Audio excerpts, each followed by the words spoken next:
হযরত আবু সাঈদ আল খুদরি রাদিয়াল্লাহু তাআলা আনহু হতে বর্ণিত, তিনি বলেন, রাসূলুল্লাহ সাল্লাল্লাহু আলাইহি ওয়াসাল্লাম রুকু হতে মাথা উঠিয়ে বলতেন, আল্লাহুম্মা রব্বানা লাকাল হামদু মিল্লাস সামাওয়াতি ওয়াল আরজি ওয়া মিল্লা মা শিতা মিন শাইইন বাদু আহলুস সানাই ওয়াল মাইদি আহাক্কু মা কলাল আব্দু ওয়া কুল্লুনা লাকা আবদুন আল্লাহুম্মা লা মানিয়া লিমা আত্তাইতা ওয়ালা মুতিয়া লিমা মানাতা ওয়ালা ইয়ানফাউ জাল জাদ্দি মিনকাল জাদ্দ। অর্থাৎ, হে আল্লাহ, হে আমাদের রব, তোমারই সব প্রশংসা। আকাশ পরিপূর্ণ ও পৃথিবী পরিপূর্ণ, এরপর তুমি যা চাও তাও পরিপূর্ণ। হে প্রশংসা ও মর্যাদার মালিক, মানুষ তোমার প্রশংসায় যা বলে তুমি তার চেয়েও অধিক প্রশংসা ও মর্যাদার অধিকারী।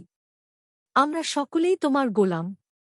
হে আল্লাহ, তুমি যা দিবে তাতে বাধা দেবার কেউ নেই, আর তুমি যাতে বাধা দিবে তা দিতেও কেউ সমর্থ নয়। কোন সম্পদশালীর সম্পদই তোমার শাস্তি হতে তাকে রক্ষা করতে পারবে না।